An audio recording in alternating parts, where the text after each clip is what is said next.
The BS Report is a free-flowing conversation that occasionally touches on mature subjects. First of all, This is the BS Report with Bill Simmons. it might be cool, I don't know. And if it's not, I don't The care. BS Report with Bill Simmons. Bill Simmons works for ESPN. He's also named the sports guy, and he writes a Chronicle sports column. He must be a popular dude. The BS Report. It's got a real dirty sound, like a rusty steak knife cutting through a well-aged steak. Now. Here's Bill Simmons. Happy holidays and welcome to a special holiday edition of the BS Report. This is a mega playoff edition. We're going to get you ready for round one. As always, our friend Cousin Sal is going to come in. We're going to play Guess the Lines. Sal, I clinched last week, right? You clinched what? Oh yeah, I guess. Yeah, you beat us in the head. You beat me in the head-to-head thing. Right. So we're going for pride at this point. Oh yeah. Oh, I got none left. But yeah, let's play for pride. You picked the lines first, then I picked the lines. This is interesting because anytime the playoffs are involved, you actually have to consciously avoid the lines. At least I do. You already, you do it on Sunday night. But so I've been reading things and throwing my hands up on the ticker on ESPN, and so I really don't know any of the lines. But I just have a feeling we could have 4 road favorites. That's where I'm leaning. But let's go through it and see what we have. Well, okay, let's do it. It starts Saturday afternoon. Atlanta at Arizona. NBC? Yeah, these are the NBC games. So what is going to be the second NBC team? Do we know? What, Indy at San Diego? You mean the later game? Well, we have Matt. I'm saying we have Madden and Michael. So who would be the second team? Oh, I see. I think they're going to get Michael Phelps and Keisha Pulliam Knight. That Michael Phelps would be interesting. That'd be nice. So Atlanta at Arizona. Yeah. How much do you love Atlanta in this game? Well, I do. It's going to be one of those things where you're going to have to find someone who likes Arizona and Minnesota this week. Like, Right. Does anyone like those teams at all? I don't think it's going to happen. But I got to say Atlanta's got to be favored in this game, but I don't think it'll be by 3. I'm going to say 1.5. All right. Well, you're going to be closer because I said Arizona by 1.5. You say Atlanta by 1.5. It opens at Atlanta by 1. So. Where do you think that settles? I don't know. I got to tell you though, I think it's a mistake making a team like the Falcons favorites on the road. Like Warner's playoff experience has to count for something, right? The flip side of that argument would be that Atlanta's really well coached. They don't make mistakes. They've answered pretty much every challenge you would have wanted them to answer. And meanwhile, Arizona went 6-0 against the NFC West and 3-7 against everybody else. Yeah, they have 6 home wins this year. I'm going to say it's a terrific enough story if Matt Ryan loses on the road in the first round, right? I mean, here's the thing though. What does Arizona do well? They throw the ball, but they don't. You can throw on them, you can run on them, and they can't run short yardage, which are really 3 of the 4 things you need to do in the playoffs. I just think they stink. Well, every year there's a home team that steps up that maybe shouldn't win, and I don't know. I mean, it could be close to 70 degrees there. I don't know if Atlanta's ready for this. So you're thinking Atlanta maybe breaks some hearts? They could. I think it's a stay-away game. I know there's very few games left in the season. It's hard to stay away. But it's only 4 games this week. You want to stay away from one of them? It's terrible. Stay away from the first playoff game. But wait, doesn't Atlanta's a warm place too. Like, why would they be affected by the heat in Arizona? I'm kidding. There's going to be no weather in any of these games this week. But Arizona could be kind of, I don't know. What do you think it'll get to, like high 60s? Well, listen, they beat the Cowboys at home. I don't know if you remember. That's got to count. Yeah, see, you look back at some of the big, quote-unquote, Arizona wins, and maybe a lot of them weren't that big. Yeah. Like beating Dallas, maybe not as impressive as it seemed like. Right. God. Well, we're going to talk about that. We're saving that for after the lines. All right. So you say stay away. I don't want to give away what my picks are on Friday, but I'm heavily leaning toward Atlanta. Mm-hmm. Hold on, you may have a crying toddler in your ear in two seconds. Oh, this will be good. We haven't had one of your kids on the podcast. I may leave him at the top of the mountain on our trip in 24 hours. All right, Indy at San Diego is the second Saturday game. That's a night game, actually. Did you feel like that San Diego-Denver game could have been close potentially? Or do you think that was just a foregone thing? I don't know. I mean, they were playing with fire, really, San Diego. They weren't going to blow that. I know they were down early a little bit. What was it, 6-3 or something? Didn't it seem like Denver, though, could have scored every time, and they kind of shot themselves in the foot a couple times, and then it just became too big of a lead? But I feel like they could have won like a 45-42 type game under different conditions. Yeah, I wish I could figure this in. I mean, this was supposed to be our gimme playoff game, right? The Colts go to either Denver, or we thought Denver. I know. But now I don't know. It's not easy. You know who we have to blame? Who? The dude who dropped the onside kick on Kansas City. Oh, yeah. If he catches that kick, we have Denver in this game, and it's a layup, and we can parlay the Indy money line with every other game on the board, and we're all happy. But now it's like Indy, San Diego. They always have good games. By the way, you know that's the same guy that put Brady out, right? No. No, I don't know. But it is interesting that the Chiefs screwed up. I mean, they really wreaked havoc in the playoff picture. Yeah, they sure did. Because the Raiders did too. The Raiders did a nice job yesterday too. These teams are really stupid. Like the Raiders and what are the Rams playing for? Like just bad enough that they're going to screw up their draft position. I know. Yeah. Well, I mailed you the NFL standings last night. And you refused to look at them because you're still sulking. But couldn't do it. There's so many weird things.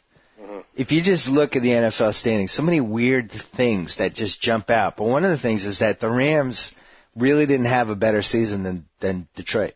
Right. Like their points for and against, they scored like 30 less points and gave up 30 less points, but they're basically the same team. And then we're going to have Aaron Schatz on later who does the number stuff for Football Prospectus, and he has the DVOA rating, and Atlanta and St. Louis and Detroit were almost dead even. Were they? Yeah. I don't know if we'll ever see another 0-16. No, I hope not. I felt bad. I mean, I had money on the Packers yesterday just to win the game, but I really felt the sense of, like, this is horrible for football. Well, in a salary cap, it just shouldn't happen. Yeah. But, as I told you 4 weeks ago, I put a little on the Lions going overfeated. That's right. 300 to win 540. That was good. And it hit. It's pretty good. That was good money. Look, they'll regroup. They're going to draft a receiver with their first pick, and they'll be right back on the receiver. There's one that's what's that? Crabtree's kind of in the mix. Yeah, exactly. Right? But they'll take Crawford or the Georgia kid, right? You have to do Roy Williams back. I'll get Roy Williams for nothing, for absolutely nothing. See, if I'm Bill Cowher and I know I can get one of those two rookie QBs, and I also have the Dallas pick. Yeah. And you just see in the NFL how fast things can turn. Right. I think that's where I go. You're a hero in Michigan if you turn around the Lions. Like, you go down forever. I could see him there. We had Lombardi on a couple weeks ago, and he was saying that. You had Vince Lombardi on? Vince Lombardi. We had a seance. No, we had Mike Lombardi, and he was saying that he thought Cowher was too smart to come back for any team that didn't have a franchise quarterback in place. Yeah. If they get Sam Crawford, I think that's a pretty appealing job. Anyway, we got to get. What if I know we don't want to get off track, but what if they get Matt Castle? Well, did you read the Brady stuff yesterday? Yeah, you have a decision to make here. You could be. There's no decision. They're going to franchise him. They're going to franchise him and play it out to the summer, and then try to figure it out. They're going to want him. Good, we'll trade him. Yeah, I know, but you trade him, then you have to get another quarterback somewhere. Because I don't know. I don't know if Tom's coming back, Bill. It is, you hate to lose legs with a quarterback. Peter King had a good thing in his column today about Peyton Manning was talking about what a rough year he had with his legs. Mm-hmm. And he was saying that Bill Parcells told him once, always take care of your legs, never let your legs go. That's the one thing that'll carry you when you get older. Mm-hmm. And it is true. And you think like, Carson Palmer, his legs went on him. He's never been the same. Now you read this Brady stuff and you think like, all right, maybe this guy doesn't come back. Yeah. It's a little concerning. I'd be upset if I were you. You had a good team. Well, we'll get to it afterwards, but you had a really good team. Didn't make the playoffs. We had a good team. But they lost to San Diego 30-10. And then you look at that Indianapolis game that they could have won and they didn't. It's not like they didn't control their destiny to some degree. Yeah. Played a lot of easy teams.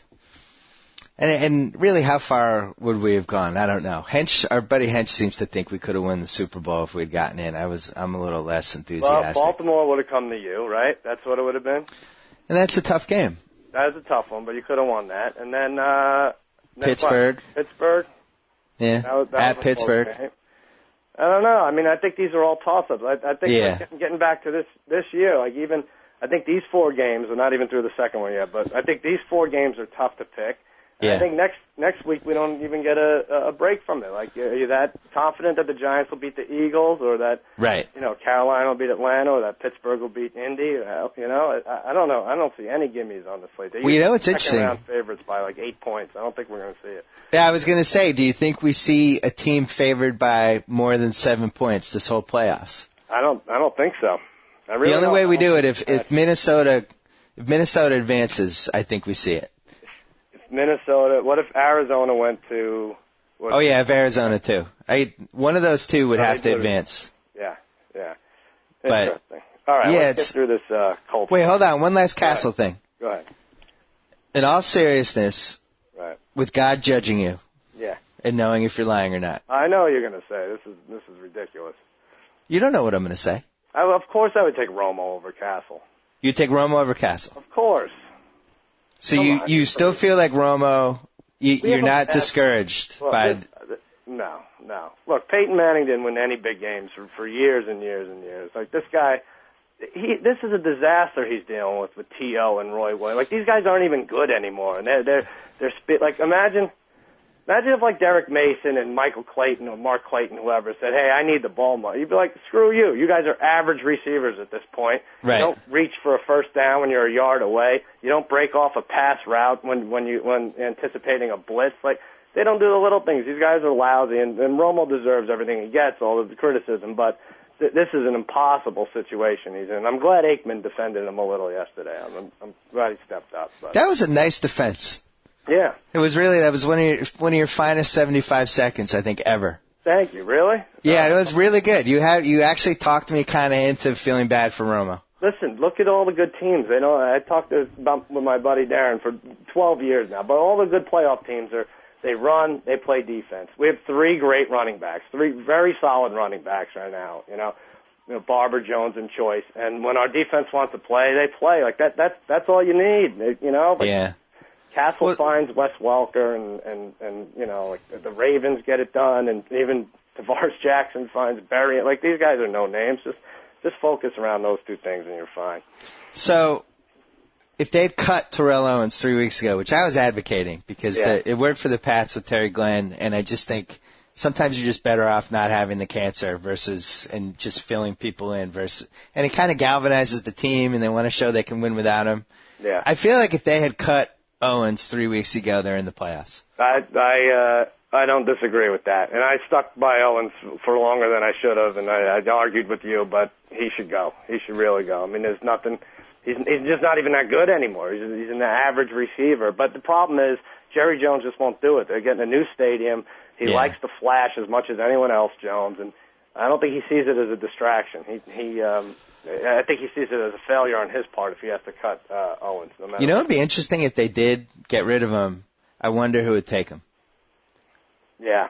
Well, you couldn't sign this guy to more than 1 year. It'd be 1 year. What could you do? It couldn't be a bad team. It couldn't be a team with a young quarterback. Yeah. It would be very interesting to see where he went. All right, Indy at San Diego. Right. I think Indy has to be favored. They've won 9 straight. I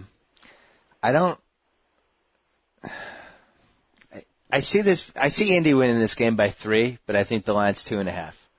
You say Indy by 2.5? Yeah. All right, I'm going to get this one because I said San Diego by 1, and it's a pick. It opens as a pick. Really? It's tough. I'm telling you, this is a tough game. I mean, they met a month ago. We watched the game, most of it. The Chargers lost by a field goal a month ago. Aren't they like a good deal better than they were like 6 weeks ago when they lost by a field goal? You'd think they had to have a little momentum, yes. Yeah. But Indy, though, they get it done. If they're within, if they have the ball and they're down 3 or down 7, they're going to score in the last 5 minutes. I think Manning's reached that point. And if they have a lead, they can protect it. I don't know. There's no telling what happens when the biggest underachieving fantasy players get together. I mean, anything's possible. I think that line rises to Indy by 2. I got to be honest. So. Yeah, and I also, I know Tomlinson looked good last night, but I just don't trust him against a good defense. All right, well, we for sure will have, at some point, we'll have the Colts, USC, and maybe the Eagles on a 3-team teaser.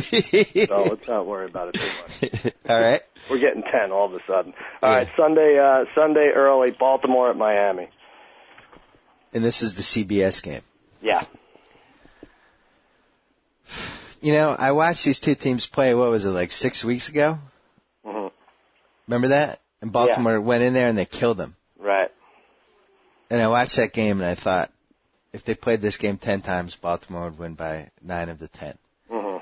But now Miami's got a little momentum. I don't see how you can bet against Miami at this point, really. They're tough as anyone. I'm going to say, this is right in that 1 pick 'em 1 range. I'm going to say Baltimore by 1. All right, well, you're better than I am. I said Miami by 1. Baltimore's favored by 3. Wow. That's high. Isn't that high? It's a little high, but on the other hand, that Miami offense is kind of tailor-made for them. As you saw with your team, you beat the Ravens by throwing deep on them. And Miami doesn't really throw deep. Downfield, you're right. And they'll swallow up all that Wildcat stuff and all the run stuff.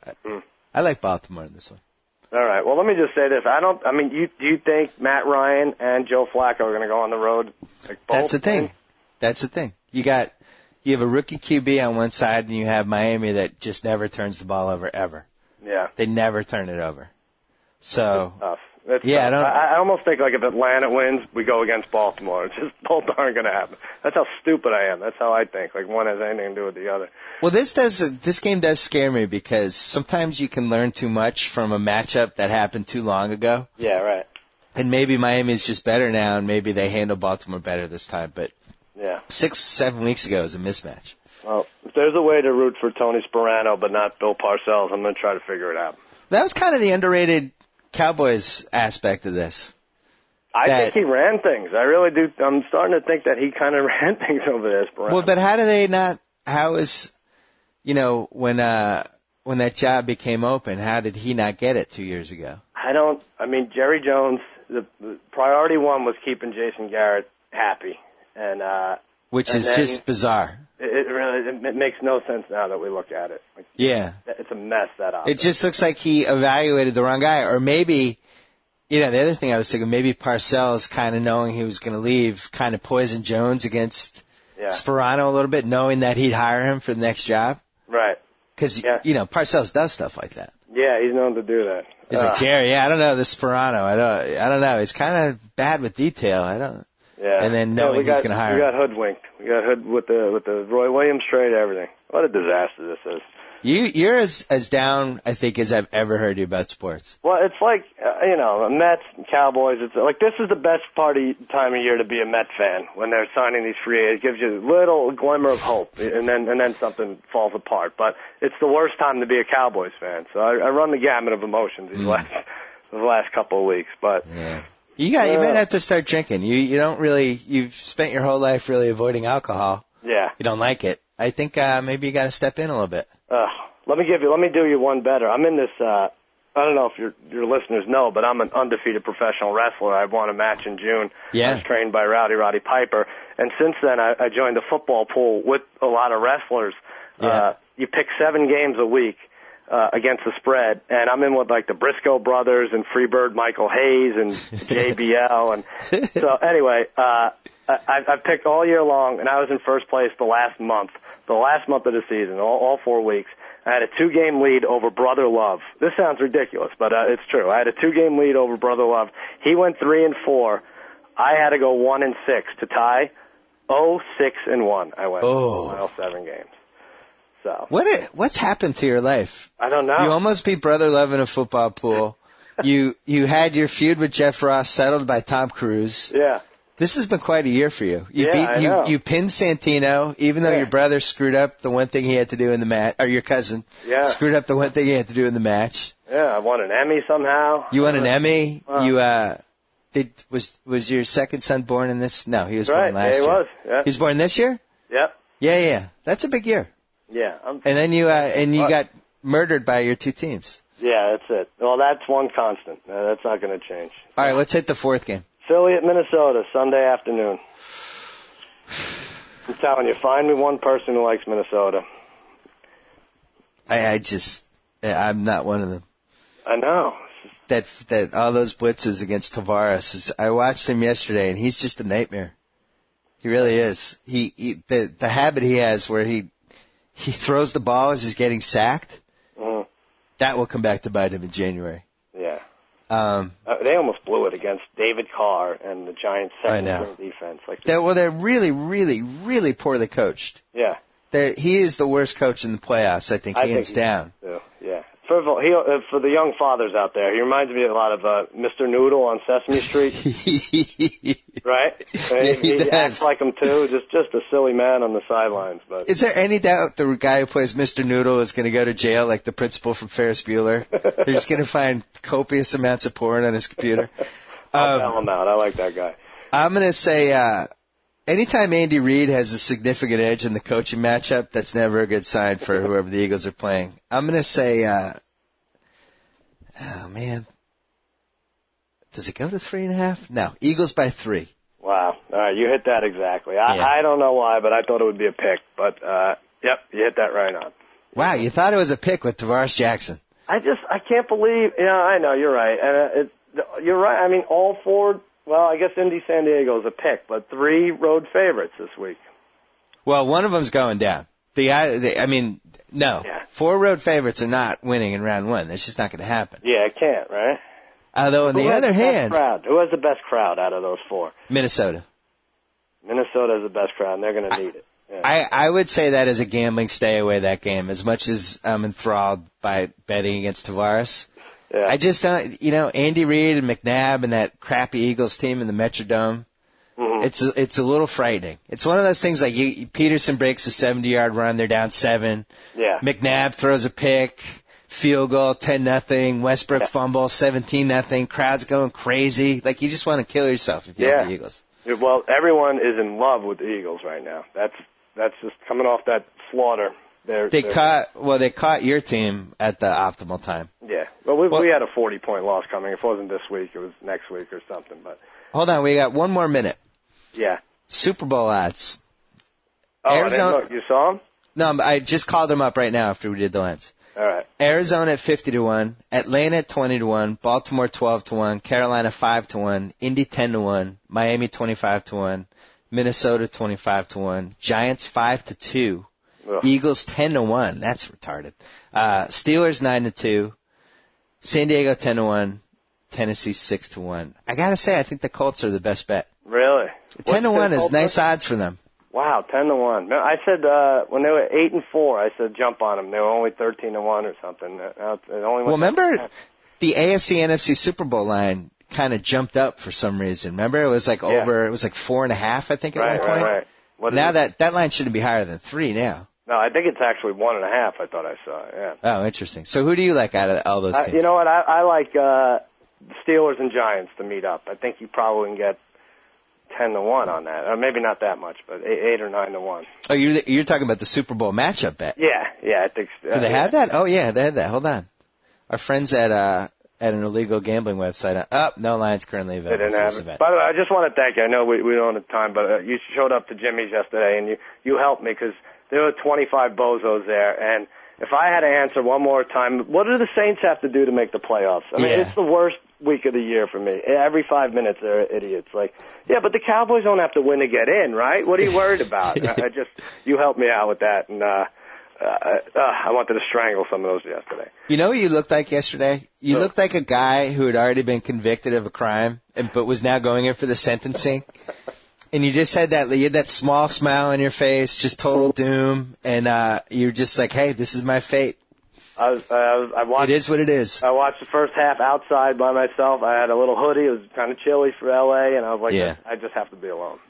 Do you realize that, I haven't seen anybody mention this, the Cowboys, if you include like the last 2.5 minutes of the Baltimore game, and then the first 38 minutes of the Philly game, they gave up 58 points in 47 minutes. Oh, yeah. with their playoff hopes on the line. It's amazing. I don't think we'll ever see that again. Bill, 9 years in a row they've lost that last game of the season. Wow. 9 years in a row. That's astounding. I mean, those games, a lot of those games counted. This is not the Raiders. They were above 500 for most of those years. Well, here's where I say it could be worse. You could be a Lions fan. You could be a Buffalo Bills fan. Yeah. You did win a Super Bowl after you hit puberty. That's good. I guess so. So there you go. All right. Happy New Year. We'll talk to you next buddy. week. I'll see you this week. Take care. Time to bring in our favorite numbers guy on the planet, the creator of FootballOutsiders.com, does some stuff for ESPN.com, ESPN the magazine, Mr. Aaron Schatz. How depressed are you right now? I'm not that depressed. Not really. You've come to grips with it pretty quickly. Well, first of all, as a Patriots fan, I mean, we've learned don't put your season in the hands of Brett Favre when he plays for another team. I know. This is the second time he's done this to us. Yeah. But I mean, what can you ask for? When Castle came in, we were all saying, golly, I just hope they can go 10-6, 11-5, yep, and win an easy division. And the division turned out not to be as easy as we thought, but they went 11-5. What else can you ask for? And I'm kind of happy simply, because my numbers proved to be a little more accurate in the end than people thought. Yesterday, watching the Eagles stomp all over the Cowboys was almost an out-of-body experience for most of the writers from Football Outsiders. Remember when I said, well, Green Bay and Philadelphia are the two teams that are much better than their ratings? Yes. But I think because of schedule, Green Bay will be in and Philadelphia will be out. I'd like to take that back because I was not aware that Green Bay would do something really stupid like move Charles Woodson to safety when they really didn't have a good replacement for him. Meanwhile, Philadelphia, I mean, that was ridiculous yesterday.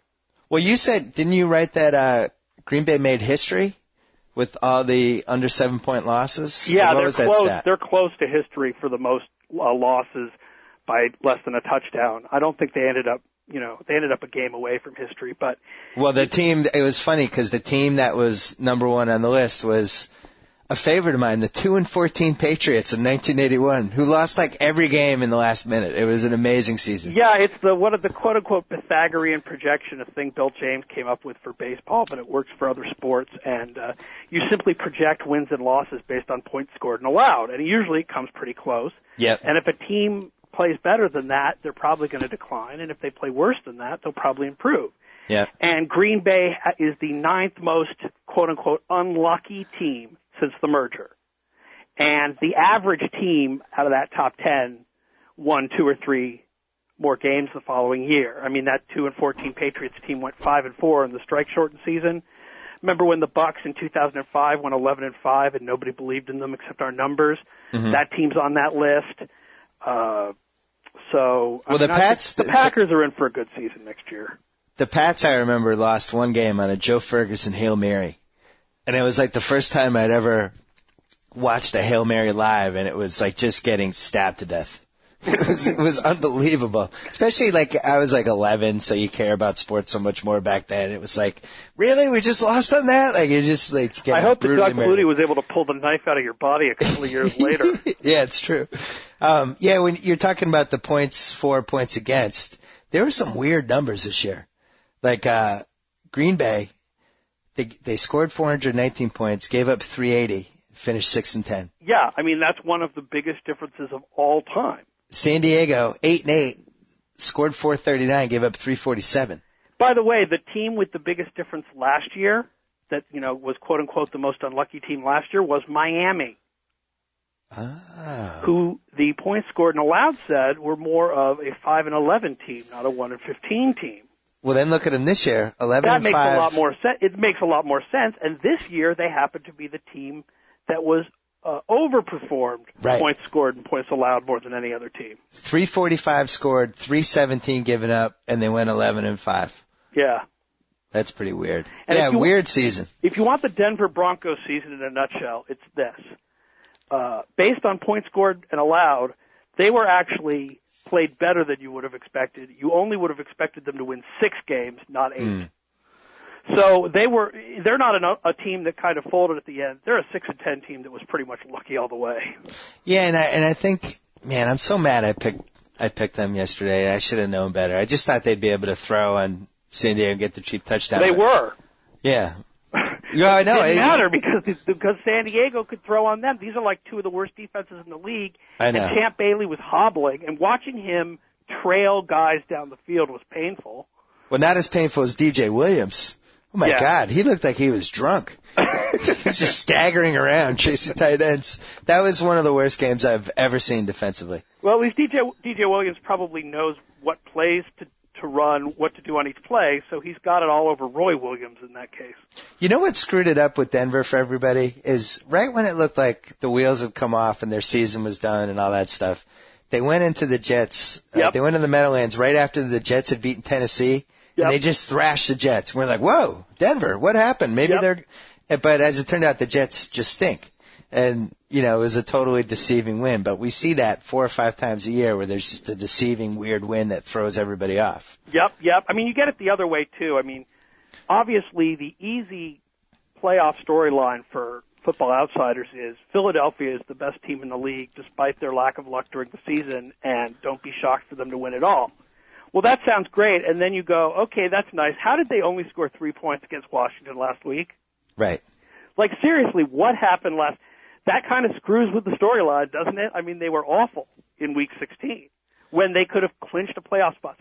I want to know if they were giving away a communicable disease playoff spot this year. Because I've never seen so many teams look like they're trying to avoid being in the postseason. Tampa, number one offender.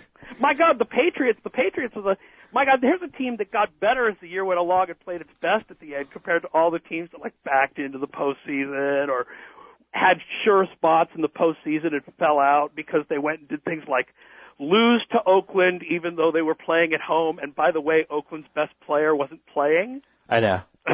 And meanwhile, Oakland looked pretty good down the stretch. I thought they were pretty physical. They'll go ahead and sign 3 free agents that no one else wants for lots of money and screw that up before next year. I'm pretty sure of it. Well, I don't want to talk about the Pats too much because it is what it is. It's the way the system works. I just have to say one more thing, though, as long as we're talking about non-playoff teams, and that is that the coach of the Raiders, I swear to God, is Walter Sobchak from The Big Lebowski. See, I've never seen that movie. You've never seen that movie? That's my movie that when people scream at you that you've never seen that movie, that's my movie now. Oh, that's awesome. I'm intentionally not seeing it because it makes people so mad that I've never seen it. One thing about the Pats, though. They were coming along, and Sammy coming back and Lamont Jordan coming back, and then Kevin Falk and the way Welker was playing, and Castle was just getting better and better, even though I still call him Sam Cassell sometimes. But they were kind of rounding into shape. Like I feel they still had too many defensive injuries. I know. Against Indy or San Diego, they would have gotten crushed. Well, but see, I think they could have controlled the ball for maybe 35, 36 minutes and kept it like a 14-13 type game. I don't know. That's the thing about this year's playoffs. I mean, honestly, it would have been true even for the teams that did make it in. Yeah. It's all about matchups. No team is a clear favorite.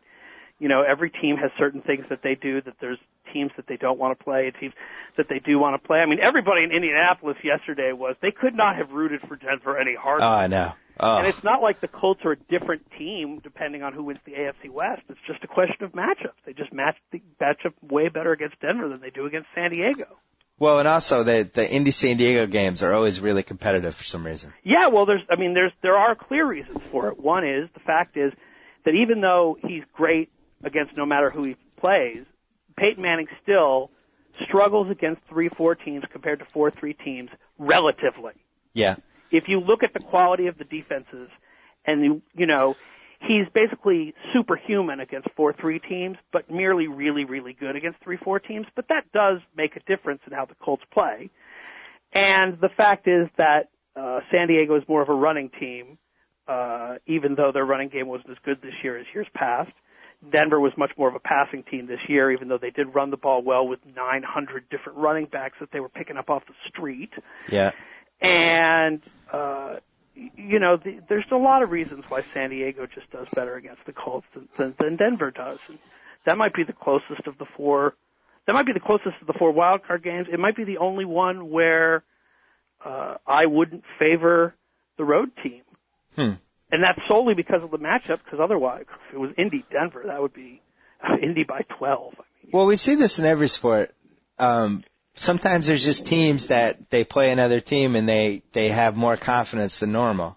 Yeah, and it's a matchup, and it's also matchups. I mean, it's just they match up well against that team. And for a long time, it was the rock, paper, scissors, where the Patriots always beat the Colts and lost to Denver, and the Denver always lost to the Colts and beat the Patriots. But then that kind of got broken over the last couple of years. But the Colts still do better against Denver than they do San Diego. Well, I was going to ask you, I was going to start with the AFC first anyway, so your projections and your intuition, all that stuff, who would you take in this game? I think it's the line's a pick 'em right now. I thought that the first line had come out with the Colts favored. Or maybe the Colts are... They're neck and neck in our DVOA ratings. They both were better near the end of the season. I think I would pick San Diego because of the fact that they have a history of matching up well with the Colts and because they are the home team, but it would not be a surprise to see the Colts win. I mean, they're the Colts. He still is Peyton Manning, even if Marvin Harrison is a shell of his former self. Colts favored by 1.5. Yeah, I mean, I think Bob Sanders is healthy and playing at this point, yes. I mean, it's a pretty close game. Pick 'em sounds about right, but I guess I'd favor San Diego by 1 or 2 if I was drawing a line based solely on what I know. So you think that's basically a stay away, but you're leaning a little bit towards San Diego? Yeah, but certainly if I was a gambling man, I wouldn't put any money on that game. You know what's interesting? The over-under for that game, 51.5. Seems a little high, doesn't it?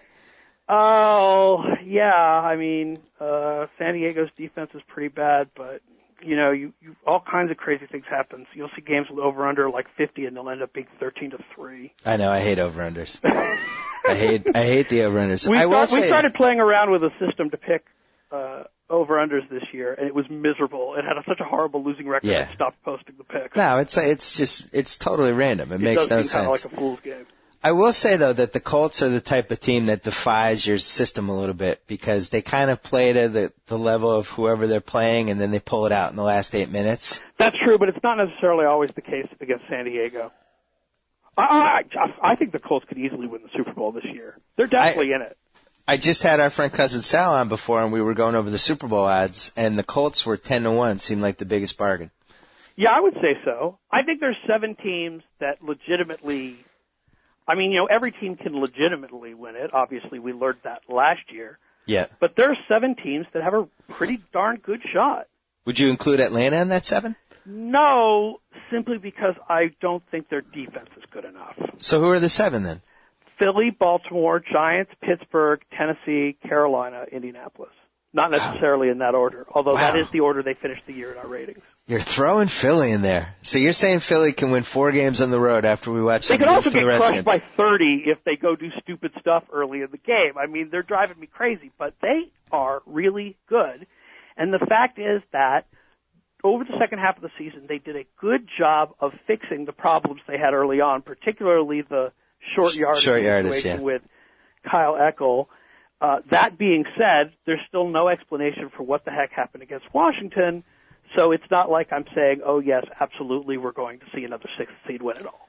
Well, this is why we're a good combo, because you just attacked it from a fundamental standpoint. The thing I've noticed with Philly, because I'm the big picture, look for stupid stuff guy, they have a lot more fire than they had. And you watch a lot of guys fist pumping, and even McNabb was like animated. Listen, I may be a stat guy, but I am not going to argue with the idea that the benching may have put some kind of fire under McNabb. Oh, lit a poker on his bum. And Brian Dawkins definitely looks like a guy who's like ready to retire and wants to go out with a ring. Because that team looked dead 5 weeks ago. I watched that Bengals game, man, and they just seemed like they wanted the season to end. Awful. So we agree on the Colts, maybe 10-1, possibly intriguing. Eagles also 10-1, by the way.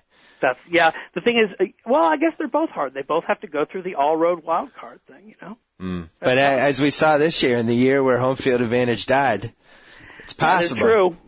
So what do you think, Philly, Minnesota? Oh, Philly. Any numbers? I don't even think it's going to be close. Really? So you're not worried that everybody on the planet thinks Philly is going to win this game? He may be playing better, but he's still Tavares Jackson. It's a very good point. And, their passing defense is really not that great. And the Philadelphia offense has done a surprisingly good job in pass blocking. They really controlled the Dallas defensive line and linebackers this week. I mean, there was like one sack, but for the most part, McNabb had a pretty sweet pocket for most of the game. DeMarcus Ware, no DeMarcus Ware. So I think that they could control Minnesota. And, listen, Peterson will probably, break off a nice long one and all that, but Philadelphia is the third best run defense in the league by our ratings. So I don't think Minnesota has enough of a passing game, or a pass defense to win it. I worry a little bit about Philly with the expectations that they're going to win versus people thinking they're the underdog and they have no chance and having that galvanizing them. Yeah, but don't you expect any mistake that Andy Reid could make, Brad Childress could make? We just talked about that. Brad Childress, this is like the only matchup where Andy Reid has like a significant coaching advantage. Either that or it's the exact same thing. Yeah, they're equals. They're the same person, only with different amounts of hair. No, Brad Childress is terrible. I don't think anybody's as bad as him. He only gets to keep his job because he's not an Italian guy whose last name starts with M. Otherwise, he'd be out. I'm leaning toward Philly, but I really want to hear one person make the case for Minnesota, and if it doesn't happen by Friday, I'm probably going to take the Vikings. Because we know how this stuff works. The case for Minnesota requires you to think that Philadelphia's run defense is what it was last year and the year before, not what it was in 2008. If you think of the Philly run defense from the last couple of years, it's really easy to imagine Adrian Peterson just running them into submission. But that run defense has been much better this year. Stuart Bradley is really a comer. Well, here's the case for Minnesota. Peterson scores first, turnover, 10-0, interception, touchdown. Like it's one of those type games. Well, heck, man, with the Eagles, you never know. The Vikings could block 2 field goals and return them both for touchdowns. Who knows? And that's the other thing with the Vikings. They have a terrible special teams. Like on top of having this quarterback who's a nightmare, then they have bad special teams and a bad coach. Like they do not fit the playoff formula. Let's talk about Atlanta, Arizona. That's another one that okay, they're at home, and the passing game is really, really good, and Atlanta, like I said, their defense isn't that great, but, oh, my God, the way Arizona's played the last few weeks, how on earth could you pick them? I don't know. I mean, they'd have to throw for 440 yards. They can't run the ball. They can't really stop the run. They can't stop the pass. For all that talk about Hightower, he is awful. He's a stiff. He is terrible. The reason why he has short yardage, all those touchdowns, is because they keep giving him the ball in those situations. It's not because he's actually good in them. Yeah, he's bad. And that's part of the thing and I was one of them that thought maybe Arizona was really a sleeper kind of midway through the season because we assumed Hightower was going to be their forte or their Slayton, and he's not. He's just the other not good. thing is that their defense has really fallen apart over the last few weeks. Yep. They're having all kinds of troubles, both against the run and the pass. My boy Adrian Wilson's not playing as well as he has in past years. They're not getting to the quarterback as much as they were in the first half of the season. And, man, I love Matt Ryan. I'm with Merrill Hodge. I think Matt Ryan's the MVP. I've loved the Atlanta team all year. This is the one game that I can pretty much guarantee I'm taking the Falcons. I just think they've answered every challenge. And they've had one of the toughest schedules in the league, too. It's not like they've been loading up on cream puffs. I think that they then go and lose the following week. Probably. We all go, wow, what a great season. But against Arizona, I think they're going to win this. Yeah, and also then you have to factor in the whole Kurt Warner getting old quarterbacks in December, January. You guys got to research that. Looking forward to Kurt Warner, dropping another 3 snaps. He just hasn't dropped enough snaps this year compared to past years. This could be the week. Can you guys check that out for the 2009 Pro Football? Do old quarterbacks get word? I'll have to look into that. Because this is something Mike Lombardi has been saying, that as the weather gets colder, these older guys in their late 30s just kind of break down. Yes, but it's a dome. No, I'm just saying in general. That's the rigors of the season. It's the 18th week. You don't think Brett Favre wants to hear about that, do you? Well, he's another example. Brad Johnson, after he won the Super Bowl, the last couple of years, he's another example. Could be interesting. Marino, the last couple of years of his career. Which game have we not talked? I think we've got one game left. We have one game left, and it is the Baltimore-Miami game. Yeah, and that one I think Baltimore. They played a couple weeks ago, and Baltimore won by 2 touchdowns. Right. And Baltimore is the second best team in the league by our ratings for the whole year. We have 2 wild card teams on top of our ratings. I don't think there's another year where a wild card team's been number 1, let alone the top 2.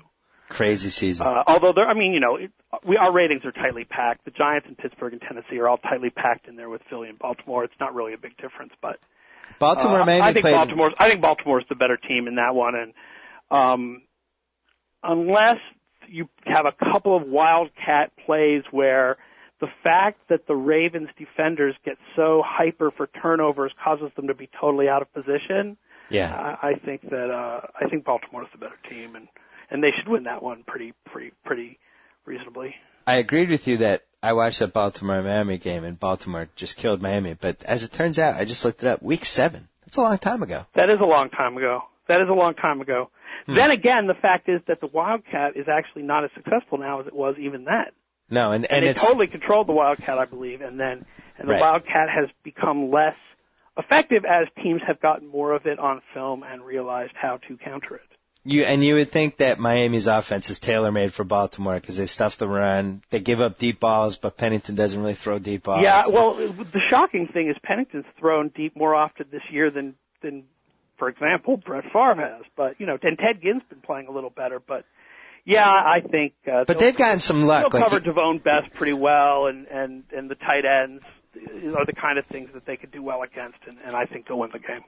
They've gotten some luck, like the flea flicker yesterday, or not flea flicker, it was just a long pass to Ginn where Pennington underthrew it by 20 yards, and Ginn stopped, ran back for it, and caught it. I mean, and the Jets defenders, like Tyler had no idea where the ball was. Right. Well, let me ask you about Miami in terms of turnovers, because they've been like crazy about not turning the ball over. Yeah. How much of that is luck and how much of it's skill? I think that it's primarily skill. They haven't fumbled the ball very much. On offense, they've fumbled 14 times and only lost 5. So that's a bit of luck. But you would expect them to lose 7. But still, that's only a difference of 2. They still would be the best team in the league when it came to turnovers. And on defense, 9 kept, 9 lost. So it's very, very little of it is luck. Most of it is skill. Any of the Pennington does not turn the ball over. No, he doesn't. And that was the irony of yesterday's game, was that Favre killed them with turnovers and Pennington doesn't turn the ball over. Oh, man, it's like 1,000 spoons when all you need is a knife, isn't it? Let me ask you one last thing about turnovers. Is there, out of the 12 playoff teams, is there anybody that had freaky luck with turnovers? No, none of them really stand out to me. There really weren't any teams this year in general that had massively freaky luck with turnovers. Seattle had kind of freaky bad luck. Chicago on offense had freaky bad, but otherwise, it actually aren't a lot of teams that really stand out for that this year. Any special teams, like weird stuff with the 12 playoff teams? No, this was actually a year where very few of the teams had particularly awesome special teams or particularly bad special teams. Chicago special teams were, Chicago's not in the playoffs. What am I thinking? Right. The top playoff team in special teams is Atlanta, and they're only 7th in our ratings. So, I guess the only thing I'd say is Minnesota's special teams are hideous. Miami's are not very good. Any of the 12 playoff teams significantly worse in your ratings than they would seem to be by their record? I'd say Arizona, but I think we've all kind of figured that one out by now. Yeah. All right. For all of the crazy up and downness of the year, the fact is that the top 12 in DVOA, 10 of those teams are going to the playoffs, including the top 8. So it's not quite as wacky as you might think. The only 2 teams going to the playoffs that aren't in our top 12 are Minnesota at 14 and Arizona at 20. So you're leaning toward San Diego, Baltimore, Atlanta, and Philly. Yeah, but I feel pretty strongly about the 3 road teams, and the San Diego Indy game I really think is pretty darn close to a pick-em. I don't want to. You never know what Peyton Manning's going to do. It's just he's had trouble with San Diego in the past, and they've been coming on offense. All right. The games. I think the games will be better when we hit the next round. I agree. We'll talk to you next round. Talk to you about that. All right. Thanks. Bye. All right. Our cleanup hitter for the Mega Playoff Podcast. What are you, the publisher of the NationalFootballPost.com or the main guy? What's your title? Contributing writer. I'm just, I'm one of the owners of the site, so it's all good. You can call me anything you want. When you're Italian, it doesn't matter what they call you. Vice President of Writer Personnel? I'm Vice President of Common Sense for the site, actually. I took your title. All right. Our friend Mike Lombardi is here, former GM of about 27 teams, and now he's joined the media front, and his blog is fantastic. Please check it out if you haven't already. And the playoffs coming up, we had to involve you. What do you think? What are you thinking? You know, I thought we had week 1 playoff, and I guess somebody forgot to tell Dallas that there was a playoff game down there in Tampa. You know, I kind of was a little let down. Hopefully, you know, after those games, I mean, Tampa has a 10-point lead at home. All they've got to do is win. You know, Dallas comes in and they just shoot down their leg. You know, I mean, I think now Philly went from being out of it to going to play Minnesota, and I think now they look like a hot team because they can beat Minnesota. Minnesota could barely beat the New York Giants B team. Did you ever think we'd have a playoff game where Andy Reid would have a significant coaching advantage? No, I've gotten 4 or 5 emails from fans already. They want me to talk about Brad Childress' end of the game management. I think. Oh my God. I think we should bring Herm Edwards in as the game official for this game to watch both of them game manage. I think that would be brilliant.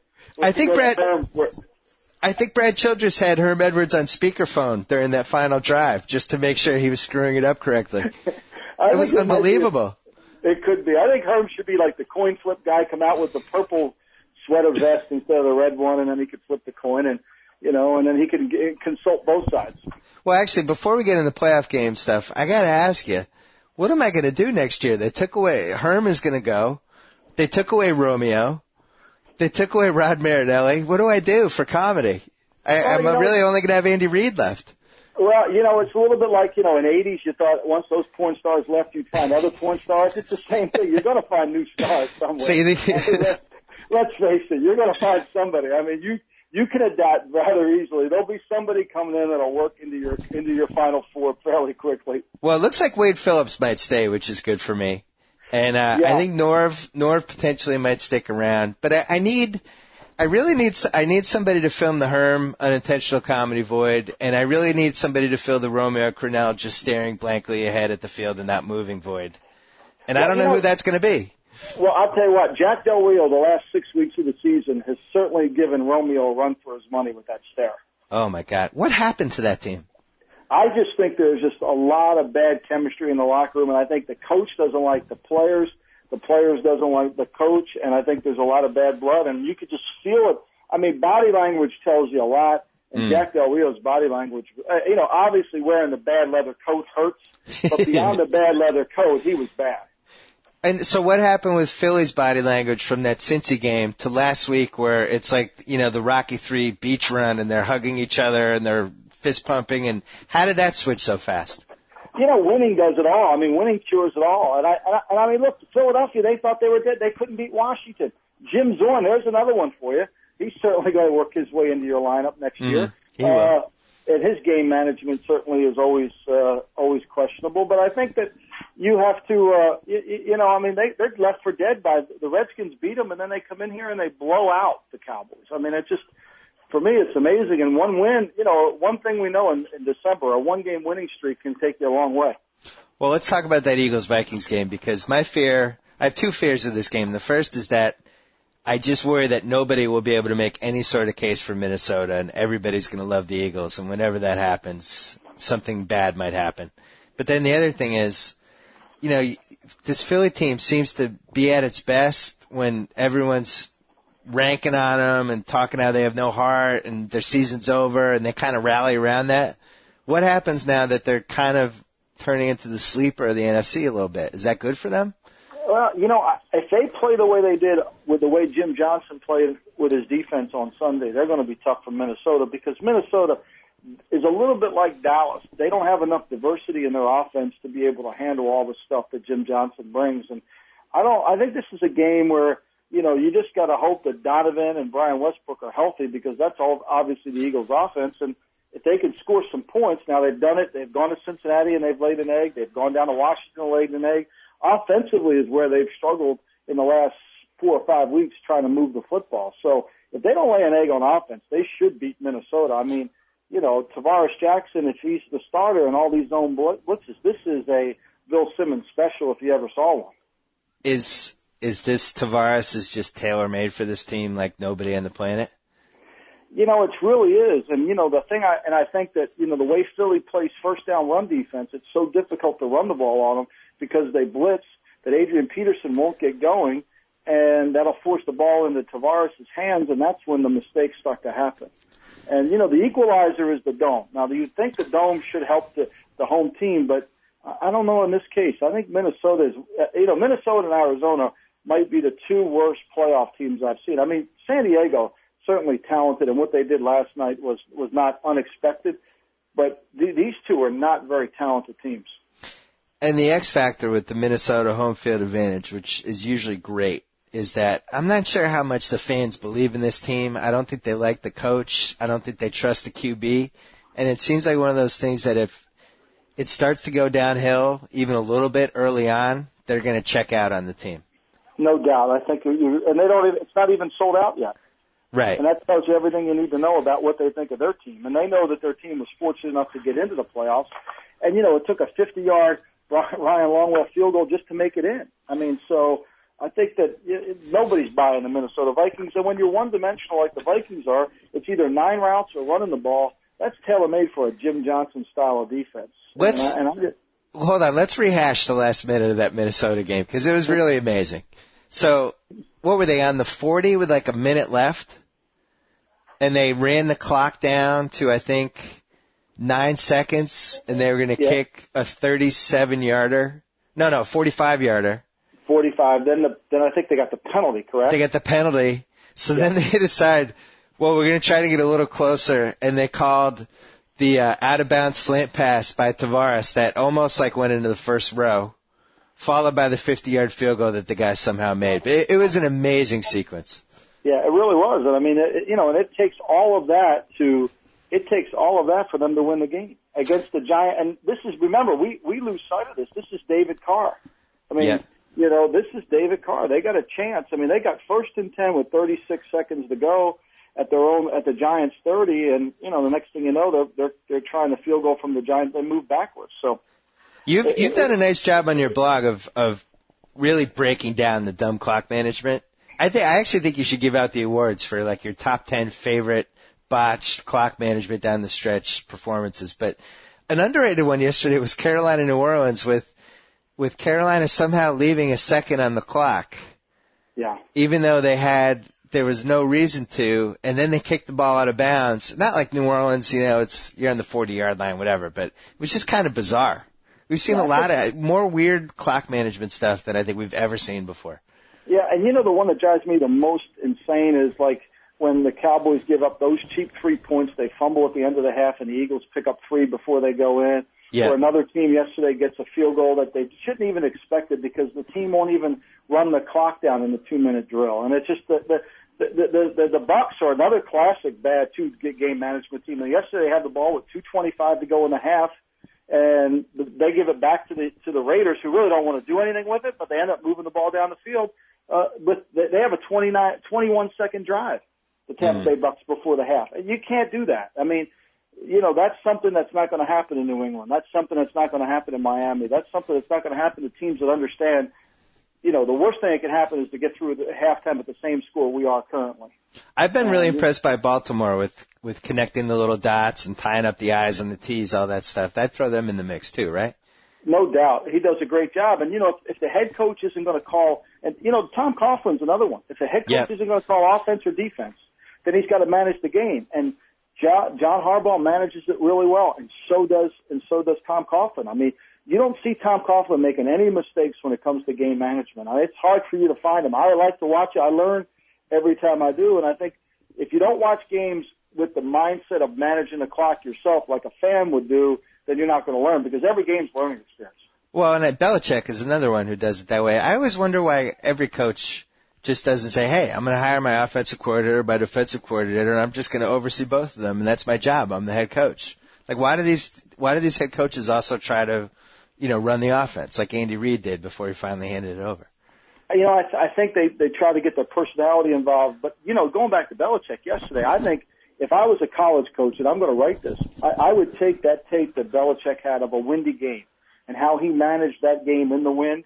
I think that was almost a clinic. I think that was so well done, how he used his timeouts to force some things out of Buffalo. I just thought it was brilliant in the conditions. And even though you could tell the conditions were bad, I think TV really probably didn't do them justice there in Buffalo. They were probably worse than we thought they were.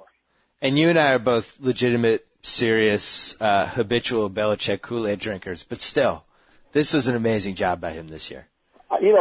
I think he might be coach of the year. I know, look, Tony Sparano is probably going to get my vote. John Harbaugh certainly could. Not the Atlanta guy? Mike Smith could. That's the third one. I mean, they're all three of them. All three of them are great. You know, Matt Ryan's my MVP. I think Matt Ryan has done more for his football team than anybody. You know, but I think what Bill's done here with Matt Castle, and everybody thought when Tom Brady went out, how many articles could you clip out that said, now we're going to find out what kind of coach Belichick really is? Ridiculous. Yeah. Ridiculous. And then, you know, when Castle started out slow, and then it was like, oh, Belichick, he just won because of Brady. It's just stupid. And I used the analogy at the time. It's like the Beatles with Lennon and McCartney. Like, you don't say one guy was responsible. The whole thing was that collectively they made the best out of each other, basically. Think about this, Bill. Think about and not to get on the subject of New England, but think about it. If they don't make the mistake mentally and cover Dusty Keller on 3rd and 15 to the Jet game on Thursday night, and they don't make the two mistakes in the Indianapolis game where they get the personal foul penalty and then he gets messed up, they easily could look at it and have 13 wins. I mean, and by the way, David Thomas has never been seen since that penalty. No. I'm on a whole bunch of Pat's fan friends. We email each other, and one guy was like, "Is he dead? Is it like Goodfellas where he's in the ground in New Jersey right now?" Yeah. He ran the tiki bar. He was like Larry Boy in The Sopranos who ran the tiki bar. You won't see him anymore.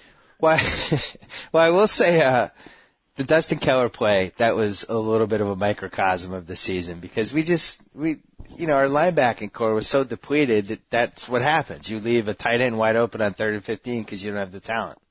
Right. You know. And anyway, that's awesome. Let's talk about Baltimore and Miami because this is a fascinating one. They played in Week 7.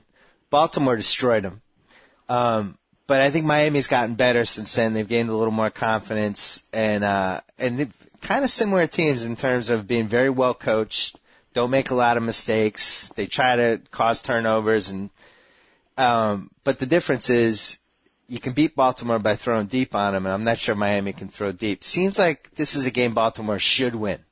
Yeah, I think Baltimore's the better team here, and I think Baltimore will benefit from the first time because their rookie quarterback will have had game experience against them, and the second time playing them, it'll be a lot easier for Flacco to make more throws against them. And, you know, they're good. Miami doesn't give up. They're second in the league in allowing big plays only to Pittsburgh, so they don't give you a lot of big plays, and they're very physical to run the football. But I think there's too much going for Baltimore here. I think Baltimore's a dangerous team because they're hard to prepare for, and I think that you have to make big plays, and that's something Miami can't do unless they run trick plays. They did it yesterday. They made some big plays, but unless Ted Ginn has a sensational day, I think Baltimore's the better team here. Do you think that Baltimore can win the Super Bowl? I think Baltimore will struggle against Pittsburgh every time they play because I think it's going to take Flacco another year before he's comfortable playing against the speed of the Pittsburgh game.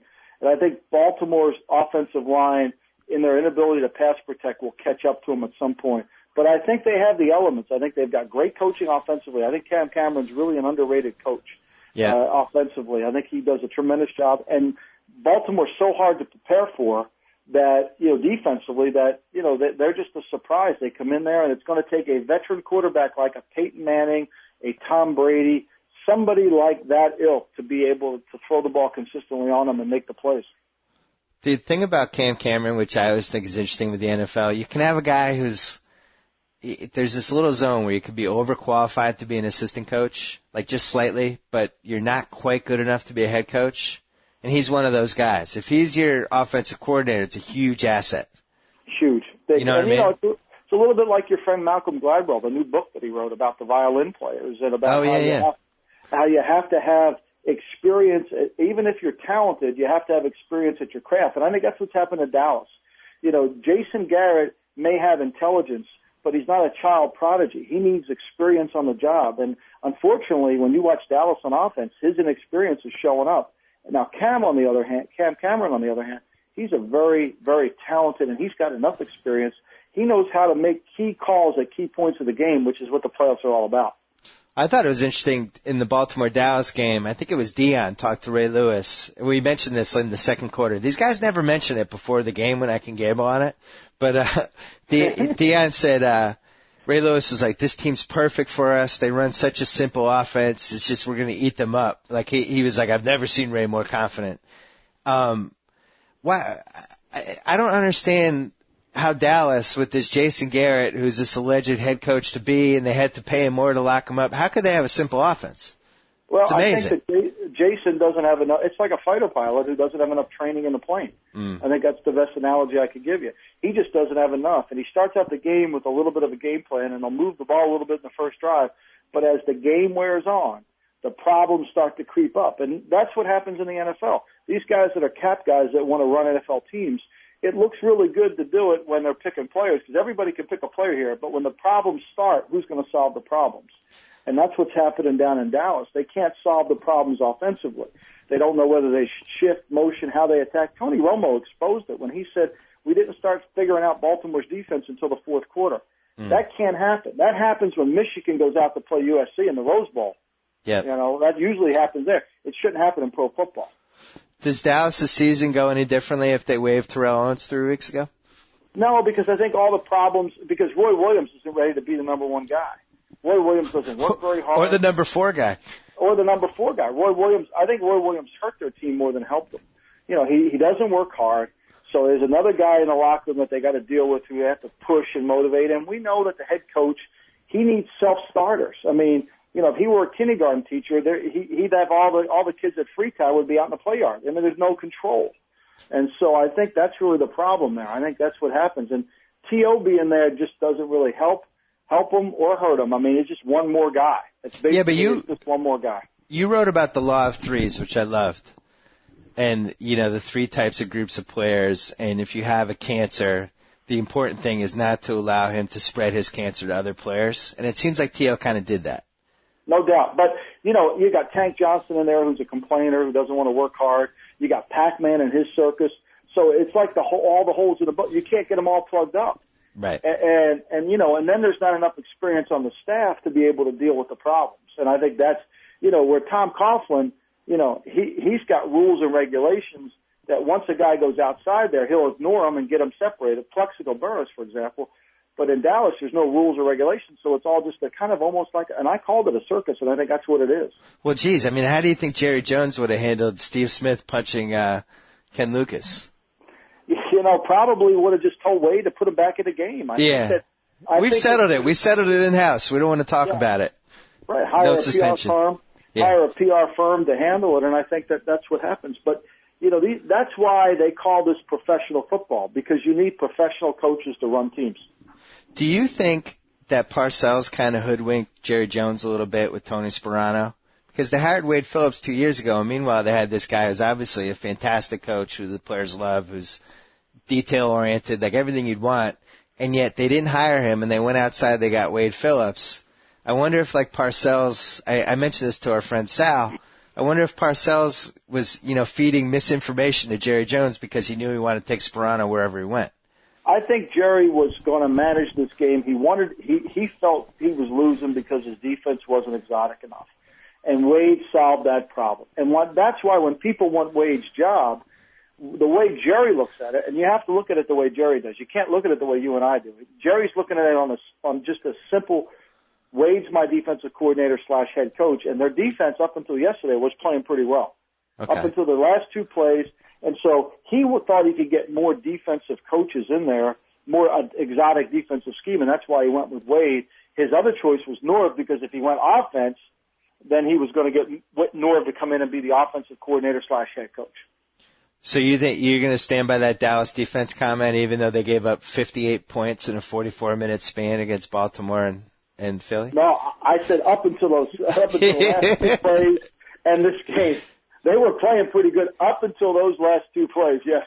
Actually, the defense has scored 2 of those touchdowns, so maybe that's not fair. Let's talk about the other AFC game.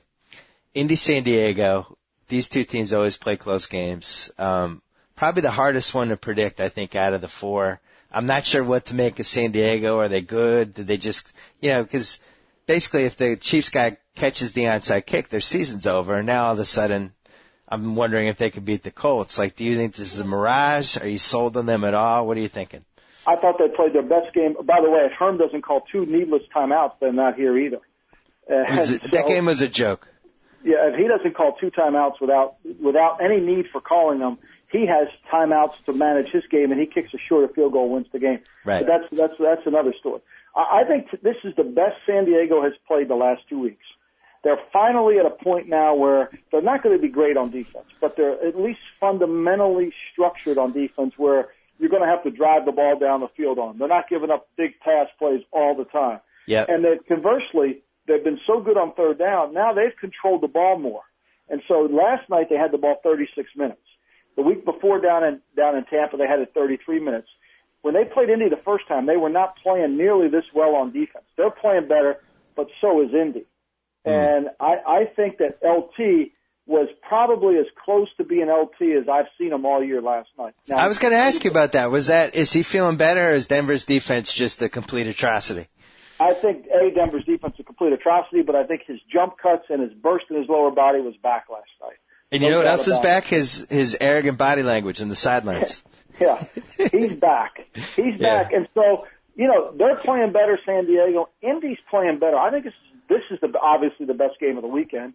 And, and I don't know really where to go on this one because I think at the end of the day, both quarterbacks have been sensational. And, Manning's better, but Phillip Rivers, give him his due. He makes some great throws and makes some great plays. I think injuries, if LT and Gates aren't healthy, I think that could be the difference and turn the tide to Indianapolis. One thing that intrigued me last night, and I guess you have to do this because Denver's D is so bad, but they threw deep a few times, which they also did against the Pats when they killed the Pats. You watch the San Diego team, you always wonder why they just don't go downfield 5-6 times a game. Against Indy, do you think they can throw deep on them?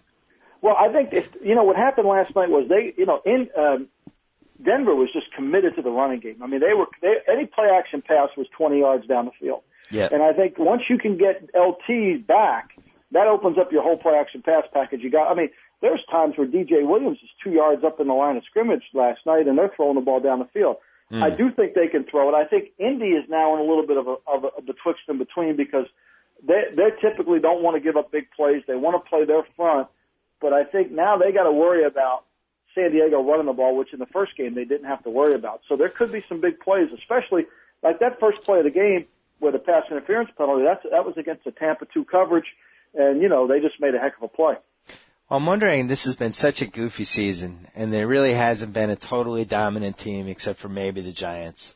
Do we just judge these teams by how they're playing the last 3 weeks versus, like, the Chargers winning the last 2 weeks? Does that equal what the Colts did for 9 weeks? Does it even matter that one team played better for longer? It's just who's peaking right now. Yeah, I think it's who's peaking right now. I think there's no doubt. I agree. And I think that, the way the season is, you could go through, they've won 9, but they beat Cleveland. Indy beat Cleveland 10-3. It was an ugly game. They had to score 7 points with their defense. Mathis picks up the fumble and they run it in. So that you can go through even the wins and wonder. But I think that's what makes Philly a dangerous team right now because they have no business being there. Right. And Brian Westbrook's healthy, and McNabb's got a little bit more confidence, and their defense has played well. Their defense has settled down. Chris Clemens gives them another rusher now, and all of a sudden they look like a different team. So I think it's all about what have you done lately, and I think that letting a team like Philly in makes Philly dangerous because I think if Philly had to go play New York again, which I think they will, in the second round of the playoffs, I think they'd be a dangerous team for New York. I got to ask you one McNabb question. And, I'm not a huge football guy. I'm not going to pretend to be Collinsworth. But the fact that McNabb started finally running around and getting first downs with his legs and at least making teams worry that he might scramble out of the pocket, has that made their protection easier, just the threat of him doing that versus the first 12 weeks? No doubt about it. You look at the big play he makes for Buckhalter in the first early. He's ready to get sacked. Greg Ellis beats the left guard, Todd Hermes, right now. He's going to get sacked, but he moves away, buys some time in the pocket. He makes a loose play. And I think that's what Donovan McNabb makes his success. I've always thought Donovan McNabb was like Allen Iverson. Don't judge his field goal percentage. Judge how many plays he made to win the game. And I think that's really who Donovan McNabb has always been for me. He's been Allen Iverson. With less tattoos. With less tattoos. Can't look at the field goal percentage. Look at the plays he makes to win the game. Yesterday was another example. And when he's throwing the ball accurately, that's just a bonus. But don't expect that to happen week in and week out. Is it even worth talking about Atlanta, Arizona? You know, I just don't get the Arizona Cardinals. I mean, they're behind in the 2 games against the AFC East opponents on the road. They're behind 75-0 at halftime. I mean, wow. I don't know what to say. I mean, now it's a home game, but Atlanta's been a pretty good home team. And the key for Atlanta is make big plays and run the football. It's the recipe that the Cardinals don't like. The Cardinals don't like teams that'll throw it up the field, and they don't like teams that have a power running back. But we've seen the Cardinals play the Giants tough at home. We've seen them beat Dallas when Dallas was half decent at home. So, you know, I think this will just be the home emotion. And the one thing that does happen in this round of the playoffs is home field does play a little bit of a sense of purpose for the home team. Yeah, and you know, we both of us, I think, are leaning toward Baltimore and Atlanta in round 1, but you're talking about 2 rookie quarterbacks in a playoff game, nationally televised on the road. Not a sure thing. I don't care how good either guy is playing. It's still their rookies. No doubt. And, you know, let's be honest here. Atlanta is really doing it with smoke and mirrors. I mean, Atlanta does it because of one thing. They get the lead on people. Yep. And they make you play from behind. And when they do that, then John Abraham's a factor. See, that's why Jason Taylor wasn't a factor for the Redskins, because they could never get a lead this year. And what his strength is that he could never utilize it. You know, and because they were never ahead of anybody, because their offense was always bogging them down. And I think that's essentially what Atlanta can do. But Arizona, you know, Arizona has a unique ability to spread the field. Bolden, they don't have anybody in this Atlanta secondary that could tackle Bolden or Fitzgerald. And when they play at home and the quarterback has a clean ball, he doesn't have to worry about weather. You know, this is one that I think the home team might win. I like Atlanta as a team, but I don't think this is a gimme for Atlanta at all. Really? So you think Arizona has a chance? Yeah, because I think Arizona's, you know, I think they're two-faced. I think they're 2 different teams home and away. And I think the home crowd will really help them play better run defense. And I think Atlanta's got some fundamental flaws about their team that they've been able to overcome. Remember now, Atlanta lost at home to the Denver Broncos. I was going to say that they had that. They got kind of creamed by Carolina. They're not this overly, it's a tremendous job by Mike Smith, and he's managed the game well. Matt Ryan is starting to get, you know, he's starting to feel a little bit of effects of the long season. And I think this is one of those where, you know, the whole element, and the one thing about Arizona is when they have some time to prepare for you and they can scheme, that's when their defense can hide some of their warts. Wow. You know, I was thinking Atlanta was a lock, but now you've kind of frightened me. Yeah, I just think that Atlanta just is not a great team. I think they make plays. They have all the elements to beat them, but you have to go to Arizona's offense. I mean, Warner's not going to play that bad, and Atlanta does not play great pass defense, and I think that really becomes a problem. I think Atlanta, unless they can get pressure with Abraham, they're not a sure thing. So you're saying Atlanta's like Ellen Barkin? Exactly. Like, not really nice body, gets the most out of what she has, but really not that attractive. Yeah, exactly. I mean, they're 30th in the league in rush defense. So that really? 30th in the league? 30th in the league in rush defense. And you know, and they give up, you know, and they give up a lot of big plays. They don't make interceptions. And they don't really, I mean, they don't make any passes. They're 14th in the league in pass defense. People can run the football on them. And when you can do that, you know, and now they're going to spread the field, you know, they're going to have to play nickel, which now puts all their nickel run defense in. If you're not good on 1st and 10 runs, you're not going to be good on nickel runs. So I think your Ellen Barkin analogy is pretty good. But the X factor, the catch, is that nobody runs the ball worse than Arizona. I mean, their running backs stink. No, but this could be a game where they can. But other in that running. But which of the guys is going to run? The short passes to Bolden and Fitzgerald. They still got to tackle those guys. But I'm saying when you play bad run defense, that means your team doesn't tackle very well. But who is going to run on the team? Like, do you think Edge James is going to miraculously like find the fountain of youth or whatever? No, I think Hightower will still be the guy, but I think you'll see a lot of short bubble screens, passes, and they'll put pressure on the secondary to tackle, which I think is really what Atlanta struggles to do. So maybe they play J.J. Arrington? They could. I mean, I think, you know, remember, this team, this Arizona staff has got experience in the playoffs. They know what it takes to win a playoff game. All right, and we talked about that you just think Tavares is on a platter for Jim Johnson. I think I think it's right there for him. You know, I think he stares down the receivers, and I think this is exactly the kind of team that Philadelphia loves to play. So you're leaning toward San Diego, Baltimore, Arizona, amazingly, and Philly. Yeah. All right. One last thing. Super Bowl odds. Anybody you like? Who would you pick for the Super Bowl right now? I still think. I think when you look at it, I still think Tennessee, what they've done. I think Pittsburgh and Tennessee are the class of the AFC, and I don't know if Tennessee can beat Pittsburgh if they have to play them again, but I think they're the class of it. And I think the Giants and Carolina, but I think Carolina is the team that has the leprechaun. I think that they're a team. I could see it be Tennessee and Carolina because I think the Giants at the end of the day have too many injuries that they can't overcome, and Carolina makes a ton of big plays. I mean, people forget Carolina is not a running team. Carolina is a big play team. And when they make big plays, they're dangerous, and that's what they do. Now, they make them running and they make them passing. They are 29th in the league in 5-minute drives. They don't keep the ball very long. They score, and they score quick. I don't want to step on my column too much for Friday, but I happen to have seen these. I've been following this Carolina team, and I've had the games on, and they have made 4 or 5 of the luckiest plays. I think if you ranked like the top 10 luckiest plays that you needed at the perfect time, out of all the teams that played, they probably have 4 of the top 8. Like yesterday, perfect example. They're down 2, crowd's into it. Crowd's going crazy. Delhomme looks rattled. He goes back, just throws it as far as he can. Smith has 2 guys on him, jumps up, and somehow catches it. I mean, they've done that like 4 or 5 times. No, they do it. And, look at all the missed tackles in the Tampa game. Look, D'Angelo Williams has 20 touchdowns this year. I mean, they make guys miss tackles. And I don't know if that's luck or if that's just really talented players. Yeah, well, we know the horseshoe factor can really become, especially in January, and that's why I think with Indy, it just seems like they have things going their way, and just the breaks seem to fall toward them and not the other team, which is what scares me. Anybody, last question.